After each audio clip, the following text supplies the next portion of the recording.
dibandingkan dengan pemilu sebelumnya, untuk tahapan Kompanjo untuk pemilu kali ini waktunya justru lebih singkat ya, relatif lebih singkat. Ini tentunya akan berpotensi untuk menimbulkan mungkin terjadi pelanggaran terhadap tahapan-tahapan Kompanjo itu, yang karena batas waktunya sangat minim, Pak. Karena katakanlah para caleg itu mungkin ya dengan waktu yang singkat mungkin dia berusaha untuk melakukan berbagai cara untuk memaksimalkan untuk meraih dukungan ini. Tentunya akan berpotensi menimbulkan pelanggaran. Bagaimana pengawasannya, Pak? Harapan kita memang siapapun ya, semua baik peserta pemilu maupun penyelenggara pemilu itu nanti memang berjalan sesuai dengan regulasi yang tentu sudah dibuat.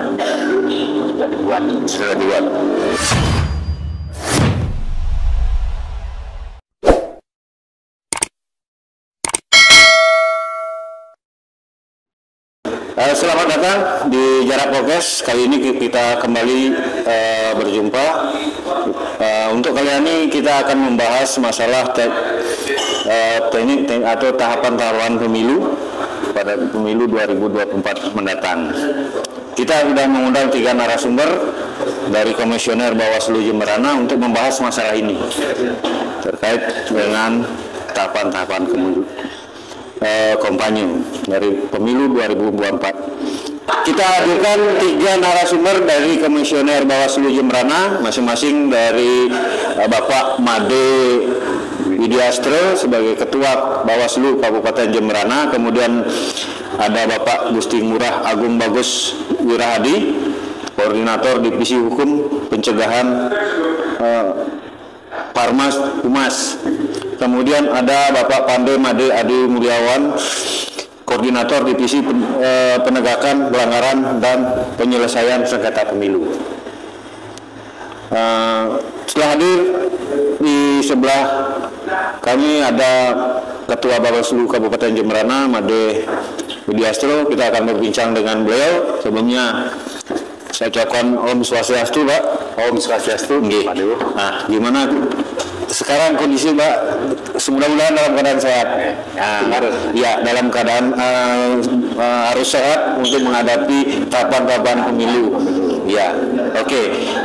Saya lebih ingin mengetahui lebih dalam terkait dengan berapa sih pentingnya tahapan-tahapan kampanye dibandingkan dengan tahapan-tahapan lain dalam proses pemilu ini, Pak? Baik, sebelumnya perkenalkan terlebih dahulu ya, masyarakat Jemberana khususnya. Jadi nama saya Made Widiastra. Periode kali ini kami sebagai Ketua Bawaslu Kabupaten Jemberana. Jadi tanggal 19 Agustus kemarin kita sudah dilantik oleh pimpinan Bawaslu RI di Jakarta begitu. Selanjutnya saat ini kita sedang melaksanakan kegiatan atau pengawasan berbagai tahapan, khususnya tahapan pemilu 2024. Saat ini juga ada proses pengawasan tahapan kampanye kan gitu ya. Di samping juga ada tahapan-tahapan lain seperti tahapan pengawasan logistik, kemudian juga ada pengawasan BPT dan sebagainya. Tentu semuanya adalah urgent gitu Pak Dewa ya. Semua penting bagi kami. Namun demikian karena untuk tahapan kampanye ini, tahapan kampanye tentu adalah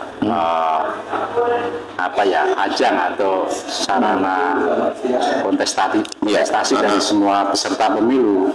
Tentu kita lakukan lebih intens lah, untuk pengawasan dan juga persiapan yang matang, kemudian termasuk juga pencegahan dan sebagainya begitu Pak. Nah, untuk tahapan kampanye itu sendiri dimulai sejak kapan, Pak, itu? Jadi tahapan kampanye pemilu itu sudah dimulai dari tanggal 28 November ya. 28 November ya. 28 November hingga 10 Februari 2024. Jadi dalam masa 75 hari ya, ini tentu berbeda dengan kampanye-kampanye pada pemilu sebelumnya, karena ada beberapa hal baru tentunya di dalam proses atau metode kampanye pada pemilihan kali ini, pemilu kali ini. Oke, dibandingkan dengan pemilu sebelumnya, untuk tahapan kampanye untuk pemilu kali ini waktunya justru lebih singkat. Ya, relatif lebih singkat. Ini tentunya akan berpotensi untuk menimbulkan mungkin terjadi pelanggaran terhadap tahapan-tahapan kampanye itu yang karena batas waktunya sangat minim, Pak. Karena katakanlah para caleg itu mungkin ya dengan waktu yang singkat mungkin dia berusaha untuk melakukan berbagai cara untuk memaksimalkan untuk meraih dukungan ini. Tentunya akan berpotensi menimbulkan pelanggaran. Bagaimana pengawasannya, Pak? Jadi tentu ini sudah merupakan suatu kesepakatan ya, yang mana tahapan kampanye sudah dibuat sesuai dengan PKPU juga, di PKPU 3 tahapan program dan jadwal. Konsen kita di Bawaslu adalah memastikan juga bahwa pelaksanaan kampanye ini dapat berjalan dengan sesuai dengan regulasi kan seperti itu. Sehingga segala sesuatu memang kita persiapkan juga dari pihak penyelenggara kita di pengawas begitu. Walaupun barangkali di tengah keterbatasan SDM kita, tapi kita tetap berusaha untuk memaksimalkan itu seperti itu. Oke. Kemudian gini, Pak, dalam tahapan-tahapan kampanye itu ya, ini kan keterbatasan. Komisioner ada 3, ya, dengan skop kabupaten.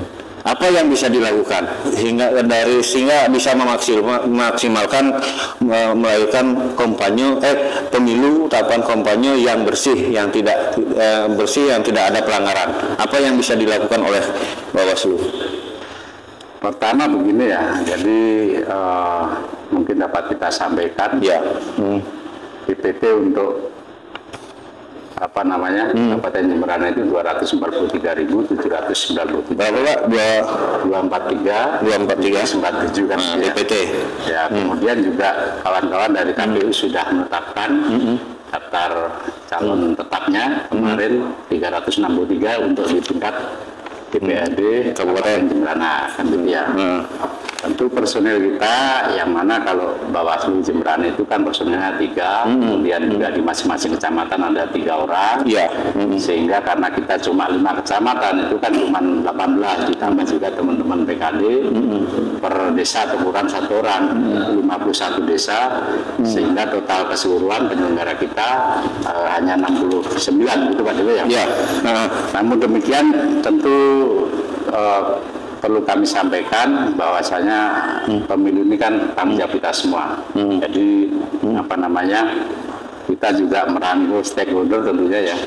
Jadi kita melakukan sosialisasi, kemudian juga menggandeng kerjasama pengawasan partisipatif gitu Pak. Memang harapan kita kan pasti sama ya, bahwa pemilu 2024 ini harus berjalan dan dapat terlaksana dengan sukses kan. Iya, betul. Akan tetapi juga kita berharap penyelenggara kita juga sukses, karena dia tidak terkena permasalahan. Nah, seperti itu tentu kita juga membekali penyelenggara kita tentu dengan koridor, kemudian pemahaman etik penyelenggara dan sebagainya, itu kita sampaikan lah, kita berikan pemahaman ya, artinya pembinaan lah, kemudian boleh dikatakan bintek juga mungkin kelembagaan gitu. Ya, oke. Nah, dalam melaksanakan pengawasan tahapan, terutama dalam tahapan kampanye ini, mungkin ada tantangannya, jelas pasti ada tantangannya. Nah, itu bagaimana mengatasi itu, Pak? Tentu tantangan untuk pemilu ini kan pasti lebih besar, karena pemilu ini adalah pemilu serentak pertama ya, pemilu serentak pertama yang kita laksanakan, di mana di tahun yang sama nanti juga akan ada pilkada. Tetapi kalau kita melihat tren bahwasanya untuk pemilu dulu kan hampir sama dengan pemilu 2019 kemarin. Jadi kita sudah tetapkan berbagai indeks kerawanan dan juga potensi-potensi yang kita miliki itu nanti kita maksimalkan. Tentu memang kita tidak menutup mata, karena kalau kita lihat memang seperti yang tadi saya sampaikan, jumlah daftar calon tetap saja begitu banyak. Ini kan perlu konsen juga, termasuk juga nanti teman-teman PKD yang melakukan pengawasan. Jadi di daerah mana yang calegnya lebih banyak dalam satu tempat, biasanya itu juga perlu kita atensi seperti itu. Oke, nah dalam tahapan kampanye ya dengan kurun waktu yang relatif sangat singkat ini, Bapak sebagai katakanlah komisioner, artinya pengawas pelaksanaan pemilu di tingkat Kabupaten Jemberana, nah, mungkin sudah memetakan ada potensi-potensi kerawanan, potensi-potensi pelanggaran yang akan terjadi. Untuk mengatasi itu bagaimana biar pelanggaran itu tidak terjadi, mungkin sudah dipetakan loh. Oh, ini kalau kampanye ini akan potensi pelanggarannya seperti ini, mungkin sudah. Betul, terima kasih Pak Dewo. Jadi juga masyarakat Jemberana juga perlu kami sampaikan bahwa paradigma kita ya Bawaslu pada umumnya tentunya saat ini kan berbeda dengan dulu ya. Jadi kita lebih mengutamakan atau mengedepankan pencegahan tanpa mengambilkan tindakan. Tentu fungsi daripada pencegahan adalah melaksanakan sosialisasi, pasti ya sosialisasi, baik lewat media-media yang kita miliki, media sosial, dan juga termasuk kerjasama kita ya dengan berbagai elemen masyarakat. Dan kemarin kita salah satu langkah kita kan kita juga mengundang diskusi dengan stakeholder ya, khususnya Forkominda, kemudian kita ajak berdiskusi baik dari Pol PP, kemudian dari kepolisian dan juga dari kejaksaan juga. Jadi kita terima masukan-masukan itu. Tentu ini sebagai bekal kita tentunya ya untuk mengambil kebijakan ke depan seperti itu. Sehingga harapan kita memang siapapun ya, semua baik peserta pemilu maupun penyelenggara pemilu itu nanti memang berjalan sesuai dengan regulasi yang tentu sudah dibuat.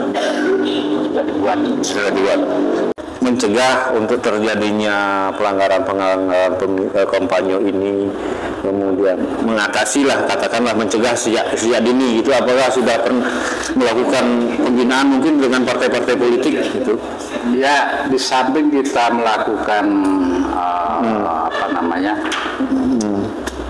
diskusi dengan stakeholder Forkominda, kita juga kemarin buat juga kegiatan dengan peserta pemilu ya, khususnya partai politik peserta pemilu yang ada di Kabupaten Jemberana kan itu. Kita undang, tentunya kita ingatkan kembali peraturannya kan gitu. Jadi bahwa kampanye saat ini regulasinya seperti apa. Di sana kita ingatkan kembali dengan metodenya juga, metode pemasangan APK misalnya, yang penyebaran bahan kampanye, atau juga dengan metode tatap muka, terbatas dan sebagainya, itu kita sampaikan juga tentunya. Harapannya ya seperti itu, kita merasa memiliki bahwa ini adalah Jemberana ini kan memang tanggung jawab kita semua kan, ya, sehingga semua saling inilah sesuai dengan deklarasi yang artinya pemilu damai itu dapat terwujud. Artinya sama-sama mentaati lah semua ketentuan yang ada. Nah, kemudian tadi saya nangkap bahwa kampanye saat ini dengan kampanye pada pemilu-pemilu sebelumnya ada perbedaan. Apa yang untuk saat ini dengan yang kemarin, apa yang membedakan yang sebelumnya? Salah satu yang membedakan adalah metode gini ya, tatap muka itu ya, yang mana kalau pada pemilu sebelumnya tidak bisa dilakukan di lembaga pendidikan ya, khususnya perguruan tinggi. Ya. Tapi lewat PKPU terbaru, PKPU 20, itu dimungkinkan untuk melakukan apa namanya, di Kampanye tinggi ya. kampanye tatap muka di Dan persyaratan yang tentu harus diikuti. Ada persyaratan khususnya itu. Ada tidak boleh mengenakan atribut serta pemilu, kemudian juga intinya lebih apa ya, lebih kepada bahwa mereka itu kan semua ruang-ruang itu nanti harus diikuti lah. Diikuti. Nah, tahapan kan sudah berjalan. Tahapan sekarang sudah masuk pada tahapan kampanye. Nah, Bawaslu sendiri gimana terkait dengan kesiapan untuk melakukan pengawasan ini? Jadi seperti tadi, tentu kalau persiapan kita kan dari segi SDM kita tentunya kita pastikan juga sudah, meskipun dengan keterbatasan kita berusaha penuhi. Kemudian juga dari segi anggaran kita juga sudah diberikan oleh pemerintah, dan juga dari segi apa namanya, pemahaman tentang regulasi dan sebagainya juga kita berikan kepada kawan-kawan penyelenggara yang lain. Tentu di sana tinggal mengkombinasikan saja nanti pada saat apa namanya, melakukan kegiatan itu seperti itu. Dan mungkin apa namanya, dalam pelaksanaan kampanye ini mungkin Bawaslu sendiri ada himbauan kepada masyarakat atau semacam ya, jadi harapannya pemilu, harapannya gitu ya. Harapan dan tentu himbauan kita adalah bahwasanya pertama, mari kita ciptakan pemilu di Jemberana ini dapat berjalan dengan damai dan berintegritas.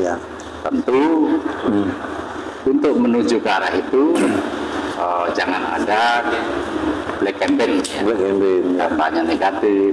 Kemudian para peserta pemilu juga jangan menggunakan money politik.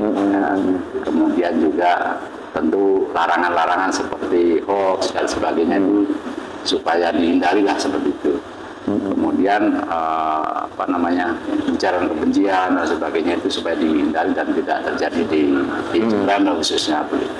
Nah, kemudian dengan keterbatasan, kembali kepada yang seperti yang saya tanyakan sebelumnya, bahwa dalam pengawasan pemilu yang di tingkat kabupaten ini dengan keterbatasan personil sebagai pengawas, kemudian apakah mengharapkan ada peran masyarakat untuk ikut bersama-sama mengawasi? Ya, itu pastinya seperti itu. Kita berharap ada peran aktif ya, partisipasi aktif dari masyarakat. Jadi sekiranya memang melihat ada suatu pelanggaran misalnya, silakan disampaikan kepada kita ya, atau penyelenggara kita di masing-masing tingkatan yang ada di desa.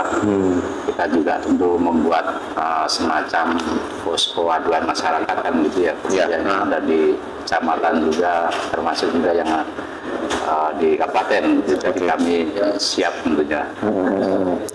Artinya Bawaslu sendiri sangat mengharapkan peran masyarakat untuk dalam ikut bersama-sama mengawasi dalam pelaksanaan tahapan-tahapan pemilu ini, kan begitu ya. Kemudian terakhir mungkin ada apa namanya yang perlu disampaikan atau pesan khusus kepada partai politik peserta pemilu dalam ini, muaranya kan tentunya untuk menjaga pemilu yang kondusif dan berkualitas. Baik, pertama bahwasanya pemilu ini kan sarana pelaksanaan kedaulatan rakyat. Yang mana banyak teman-teman juga mengatakan pemilu ini adalah pesta rakyat. Jadi mari kita tentu di dalam melakukan pesta atau pemilu ini kita lakukan dengan kegembiraan kan gitu ya. Artinya kegembiraan tentu tetap berpegang pada aturan yang ada, semua saling mentaati aturan sehingga tidak ada pelanggaran lah, khususnya di Kabupaten Jemberana ini, yang mana sudah diberikan kesempatan, untuk berkampanye, kesempatan untuk mengambil simpati konstituen dan sebagainya. Tentu kan ini sudah merupakan modal dasar dari mereka tentunya untuk di tanggal 14 Februari itu nanti dapat menggunakan hak pilih ya, seperti itu. Masyarakat pun juga seperti itu, kita harapkan tentu di samping melakukan pengawasan partisipasi aktif juga nanti bisa menggunakan hak pilihnya, tentu dengan dengan aman-nyaman kan, seperti itu. Oke. Di tanggal 14 itu. Tanggal 14. Nah, mungkin ini ada tambahan sedikit, Pak. Mungkin ini penting juga disampaikan kepada partai politik peserta pemilu atau para caleg yang sudah menjadi calon tetap, kan gitu, menjadi calon tetap. Ketika yang bersangkutan melakukan pelanggaran, resikonya apa? Ya, mulai dari tingkatan yang mungkin pelanggarannya ringan, kemudian hingga pelanggaran yang terberat. Jadi setiap pelanggaran tentu hampir dikatakan ada sanksi ya. Oke. Ada sanksi, baik sanksi yang terberat barangkali kan pencoretan kan begitu. Tentu ini kan barangkali kan tidak diharapkan oleh masing-masing peserta pemilu kan, seperti itu. Sehingga apapun itu silahkan penuhi kewajibannya, tentunya kewajibannya. Seandainya ada pertemuan terbatas, pertemuan tatap muka yang disampaikan juga kepada kepolisian, teruskan ke KPU maupun ke Bawaslu, tentu kita akan melakukan pengawasan itu juga dengan sigap kan gitu ya. Mungkin sedikit saja Pak. Nanti akan lebih khusus saya akan tanyakan kepada yang membidangi dalam hal ini. Ada kan sekarang lagi maraknya katakanlah kampanye melalui medsos. Nah, dan di situ ada potensi black campaign itu sangat besar, terutama apalagi munculnya dengan akun-akun palsu. Akun-akun palsu. Gimana menyikapi Pak itu? Jadi benar Pak Dewa ya. Kalau dari segi undang-undangnya kan tidak banyak perubahan dari Undang-Undang 7 2017. Tetapi dimungkinkan bahwa potensi pelanggaran itu kan bergeser. Artinya yang awalnya mungkin ya di pelanggaran lain seperti money politik dan sebagainya atau black campaign, tapi karena tingginya teknologi itu bisa juga nanti bergeser di penggunaan media sosial itu. Ya tentu kita berharap memang khususnya para pemilih ini memang semua juga mentaati ya. Artinya diminta cerdas lah. Minta cerdas menggunakan media sosial itu. Ya, tetap informasi yang didapat itu betul-betul dicerna dengan baik dan tidak serta-merta juga buruk gitu dalam penyebaran informasi yang tentu belum ada kebenarannya. Ya, karena dari pengetahuan kita bahwa kampanye melalui media sosial itu adalah sangat berpotensi menimbulkan katakanlah pelanggaran, memicu kemudian ketidakkondusifan. Karena di situ bisa saja terjadi campaign kemudian menjatuhkan calon. Nah, untuk menjangkau ini ketika terjadi seperti itu, jadi pertama tentu salah satu persyaratan peserta pemilu kan mereka sudah mendaftarkan akun resminya peserta pemilu itu. Berarti itu bagian dari pendaftaran akun, itu bagian dari pengawasan ya? Pendaftaran ke KPU dan ditembuskan kepada kita. Tentu itu nanti adalah merupakan fokus dari pengawasan kita. Di sana dulu. Nah, mengenai ranah lain daripada akun resmi itu tentu seandainya pun nanti ada hal-hal yang tentunya berkaitan dengan pelanggaran dan sebagainya, kita koordinasikan dengan instansi atau pihak yang berwajib kan. Oke, siap. Mungkin ini ya lebih khusus akan kita bahas bersama yang divisi yang membidangi ini. Mungkin mungkin ada tambahan, Pak, mungkin ada yang perlu disampaikan kepada masyarakat atau kepada peserta pemilu dalam kesempatan ini. Ya, jadi saya kira hanya penekanan saja. Mari kita gunakan hak pilih kita dengan baik, tentu dengan ruang-ruang regulasi yang sudah diberikan, semua saling mentaatilah, baik dari peserta pemilu, penyelenggara pemilunya, dan juga pemilihnya itu silahkan manfaat fasilitas-fasilitas yang diberikan oleh negara kan, seperti itu. Iya. Ya. Kemudian kalau gini, Pak, kita sampai aja dulu. Kalau misalnya untuk mengurangi adanya golput itu memang ada arah di ranahnya Bawaslu atau gimana? Tentu yang pertama paling ini kan penyelenggara pemilu secara teknisnya KPU kan ya. KPU beserta jajaran kan. Jadi mereka bertanggung jawab terhadap partisipasi itu. Meskipun sekali lagi bahwa pemilu itu tanggung jawab semua stakeholder. Jadi kita hanya dalam artian lebih kepada mengawal hak pilih. Ya. Mengawal hak pilih itu dalam artian memastikan bahwa orang yang memang dia memenuhi syarat untuk menggunakan hak pilih ya.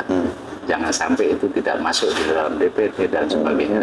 Begitu juga yang PMS ya, jangan sampai dia ada dalam DPT. Sanalah, sehingga golput itu bisa ditekan. Oke. Demikian tadi pemirsa Jarak Podcast perbincangan kami dengan Ketua Bawaslu Jemberana secara umum terkait dengan tahapan-tahapan kampanye. Dalam hal ini kita khusus membahas masalah tahapan kampanye. Nanti kita akan hadirkan narasumber berikutnya yang khusus membidangi masalah pelanggaran atau sengketa pemilu dari Bapak Pande. Kita akan membahas spesifik dan khusus mengenai bagaimana langkah-langkah ketika terjadi pelanggaran pemilu sendiri itu. Ya Pak, terima kasih atas penjelasannya. Semoga kita harapkan pemilu berlangsung aman, sukses, dan berkualitas. Integritas ya.